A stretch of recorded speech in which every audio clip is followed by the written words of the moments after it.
আসসালামু আলাইকুম লিসেনার্স। আমি রাকিবুল হাসান রাকিব। আজকে আমি আপনাদের সাথে যে ঘটনা শেয়ার করব সেটি আমার এক বন্ধুর কাছ থেকে সংগ্রহ করেছি।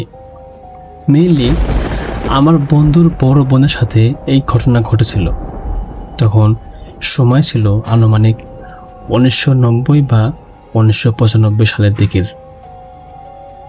ওই সময়ে আমার এই ফ্রেন্ড আর তার বড় বোন ফ্যামিলি সহ ঢাকার মুগ্ধপাড়ায় থাকতো। আপনারা নিশ্চয়ই জানেন 1990 বা 95 সালের দিকে এখনকার মতো মোবাইলের ওরকম প্রচলন ছিল না। আর ওই সময় ঢাকা শহরের সবচেয়ে বড় সমস্যাগুলোর একটি ছিল মারাত্মক লোডশেডিং। রাত্রিবেলা ম্যাক্সিমাম সময় দেখা যেত 1 ঘন্টা বা 1.5 ঘন্টা কারেন্ট থাকতো না। আর কারেন্ট না থাকার কারণে তখন একটা সুন্দর কালচার ছিল, সবাই ছাদে চলে যেত। সেখানে যে যার মতো গল্প করতো আর ছোট ছোট বাচ্চারা একসাথে খেলাধুলা করতো। ঠিক এইরকমই এক লোডশেডিংয়ের রাতে ঘটে যায় এক ভয়ানক ঘটনা। একদিন রাতে আমার ছোটবেলার বন্ধুর বোন, অর্থাৎ যার নাম ছিল অনিতা, তখন উনি বেশ ছোট, বয়স মাত্র 6 বা 7 বছর হবে। ওনারা যে বিল্ডিংয়ের 3 তলা থাকতেন সেই বাসাটার নাম ছিল শান্তিনিকেতন। তো 5 তলায় অনিতার এক বান্ধবী থাকতো যার নাম ছিল রেখা। অনিতা সন্ধ্যার সময় কোনো একটা কারণে রেখাদের বাসায় বেড়াতে যায়। তো সন্ধ্যার পর যখন তারা গল্প করছিল ঠিক তখনই হুট করে কারেন্ট চলে যায়।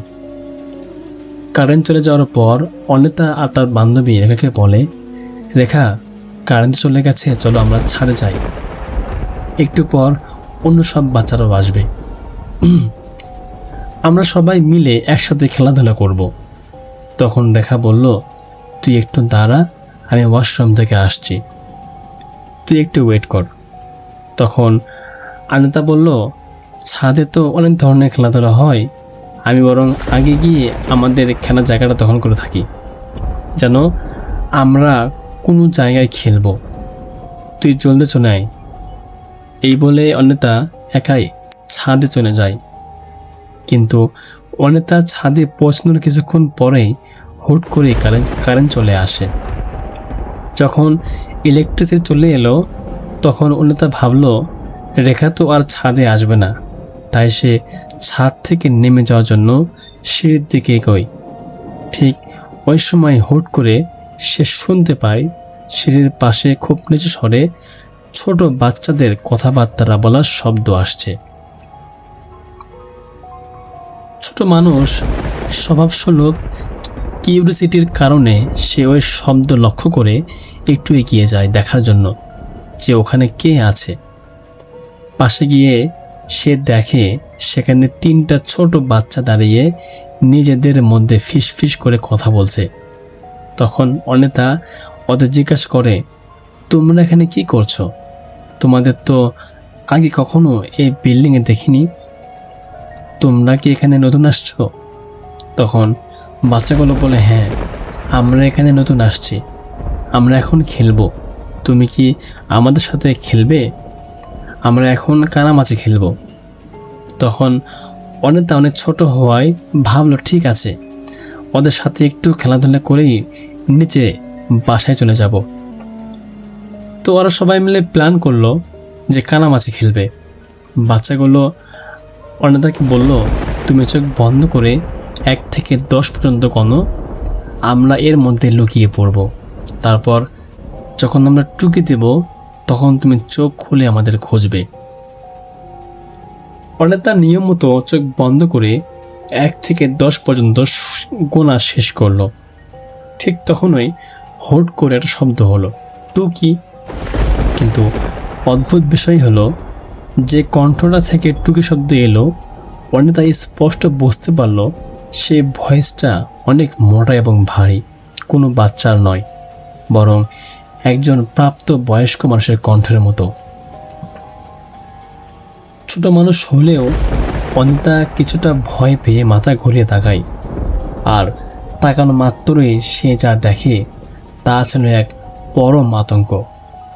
সে দেখে সেখানে কোনো বাচ্চা নেই, বরং দাঁড়িয়ে আছে একটা মধ্যবয়সী বিভৎস মহিলা, যার জিহ্বাটা মুখ থেকে অনেকটাই বের হয়ে আছে এবং চোখগুলো আগুনের মতো টকটকে লাল। এই হাড় হিম করার দৃশ্য দেখা মাত্রই অনিতা তীব্র আতঙ্কে জ্ঞান হারিয়ে সেখানেই লুটিয়ে পড়ে। এদিকে অনেক সময় পার হয়ে যাওয়ার পর যখন মেয়ে নিচে নামছে না, তখন অনিতার মা চিন্তায় পড়ে যান। যেহেতু ওই সময় ফোনের কোনো প্রচলন ছিল না, তাই উনি নিজেই 5 তলায় রেখাদের বাসায় যান খোঁজ নেওয়ার জন্য যে ওনার মেয়ে এখনও কেন বাসায় ফিরছে না। রেখাদের বাসায় গিয়ে উনি শুনেন যে অনিতা সেখানে নেই। তখন রেখা ওনার মাকে বলে, আন্টি, ও তো অনেকক্ষণ আগে আমার এখানে আসছিল।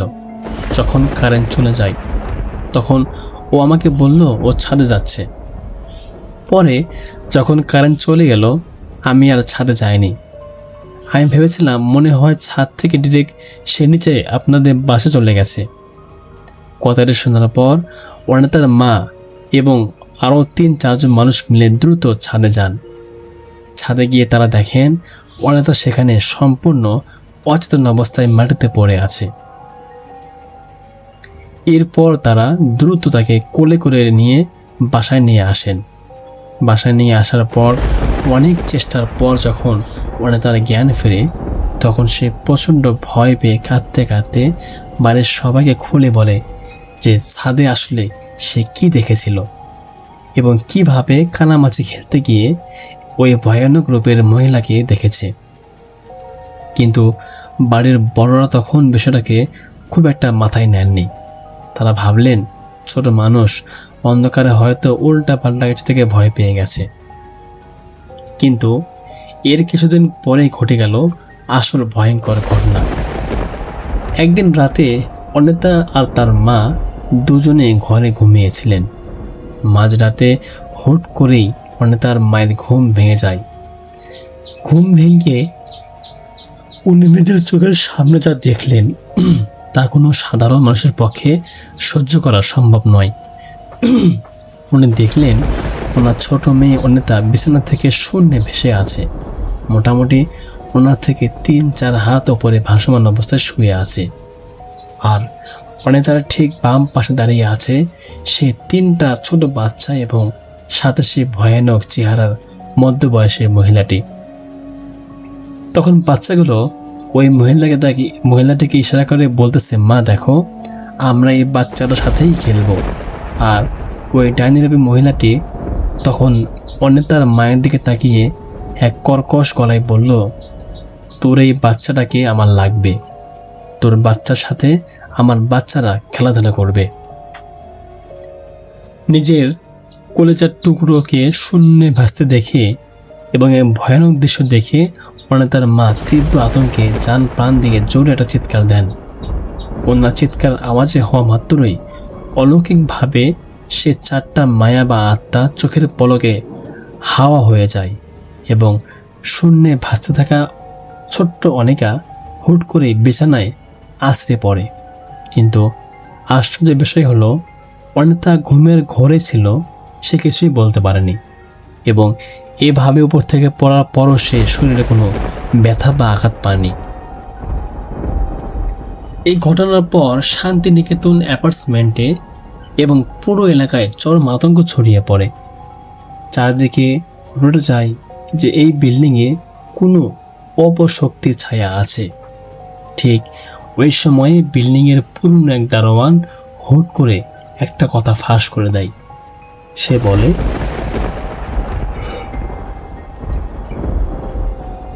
যখন এই বাসাটা আন্ডার কন্ডিশন ছিল, অর্থাৎ যখন এই বাড়ি নতুন তৈরি হচ্ছিল, সেই সময়কার একটা গোপন প্রবলেমের জন্যই আজকে এই ঘটনাগুলো ঘটছে। তো দারোয়ানের মুখে এই কথা শোনার পর ভাড়াটিয়ারা তাকে বেশ চাপ দেয় যে আসলে কি হয়েছিল খুলে বলার জন্য। কিন্তু দারোয়ান কোনোভাবেই মুখ খুলতে চাচ্ছিল না, সে ভয় পাচ্ছিল। পরবর্তীতে ওই বাসায় অনিতার পরিবার সহ আরও যারা ভাড়াটিয়া ছিল সবাই মিলে একজোট হয়ে সরাসরি বাড়ির মালিকের কাছে যান। মালিককে গিয়ে তারা পরিষ্কার জানিয়ে দেন, আপনি আমাদের এই বিল্ডিংয়ের সত্য ঘটনা খুলে বলুন, যদি না বলেন তবে আমরা সব ভাড়াটিয়ারা একসাথে এই সপ্তাহেই আপনার বাসা ছেড়ে চলে যাব। চারপাশে এত ভাড়াটিয়া একসাথে বাসা ছেড়ে দেওয়ার হুমকি দেওয়ার কারণে বাড়ির মালিক বাধ্য হয়ে সত্য ঘটনা স্বীকার করেন। উনি বলেন, আসলে যখন এই বিল্ডিংয়ের কাজ চলছিল তখন কোনো কনস্ট্রাকশনের কাজ পুরোপুরি কমপ্লিট হয়নি। ওই সময় প্রায় বাইরে 3টা বাচ্চা এই ফাঁকা বিল্ডিংয়ের ভেতরে এসে খেলাধুলা করত। একদিন দুর্ভাগ্যবশত খেলাধুলার ছলে একটা বাচ্চার পা কারেন্টের নগ্নতারের ওপর পড়ে এবং সে সাথে সাথে ইলেকট্রিক শক খায়। তাকে বাঁচাতে গিয়ে বাকি 2টা বাচ্চাও ওই তারে স্পর্শ করে ফেলে, ফলে চোখের পলকে 3টা বাচ্চা অন স্পট মারা যায়। সবচেয়ে মর্মান্তিক বিষয় হলো এই 3 বাচ্চার মধ্যে একজনের মা যখন সাইডে এসে নিজের সন্তানের এই বিভৎস অবস্থা নিজের চোখে দেখে তখন সেই মাও সহ্য করতে না পেরে ওখানে স্ট্রোক করে মারা যান। অর্থাৎ একই সাথে 4টি প্রাণ ওখানেই ঝরে যায়। মালিক আরও জানান, এরপর থেকে এই বিল্ডিংয়ে যারা কাজ করত, যারা রাজমিস্ত্রি বা নির্মাণ শ্রমিক ছিল, তারা বিভিন্ন অলৌকিক সমস্যার ফেস করতে শুরু করে। সন্ধ্যা হওয়ার পরেই নাকি এই বিল্ডিংয়ের ভেতরে বাচ্চাদের খিলখিলিয়ে হাসার শব্দ এবং বিভিন্ন কথাবার্তা স্পষ্ট শুনতে পাওয়া যেত। পরিস্থিতি সামাল দিতে আমি পরবর্তীতে একজন বড় হুজুরকে ডেকে এনে মিলাদ পড়াই এবং পুরো বাসাটা অত্যাধিক ও ভয়ঙ্কর বন্ধ করে দেই। ভেবেছিলাম সব ঠিক হয়ে গেছে, কিন্তু এখন দেখছি সে আত্মারা আবারও ফিরে আসছে। পুরো সত্যি জানার পর অনেতার ফ্যামিলি আর এক মুহূর্ত ওই ফ্ল্যাটে থাকার সাহস পায়নি। তারা মাত্র 2-3 মাসের মধ্যেই ওই শান্তিনিকেতন অ্যাপার্টমেন্ট ছেড়ে চিরকালের জন্য অন্য এলাকায় চলে যায়। এরপর থেকে আল্লাহর রহমতে অনেতার আর কোনো সমস্যা হয়নি, সে সম্পূর্ণ সুস্থ হয়ে ওঠে। তো ভাইয়েরা, আজকের মতো এখানে শেষ করছি। আশা করছি আপনাদের ভালো লেগেছে। যদি ভালো লাগে আপনারা অবশ্যই লাইক কমেন্ট শেয়ার করতে ভুলবেন না, এবং যদি আপনাদের মধ্যে এমন কেউ থাকেন যার সঙ্গে এরকম কোনো ভয়ঙ্কর ঘটনা ঘটে গিয়েছে, আপনারা অবশ্যই মেইল করবেন অথবা কমেন্ট করে জানাবেন। দেখা হচ্ছে পরবর্তী কোনো এপিসোডে।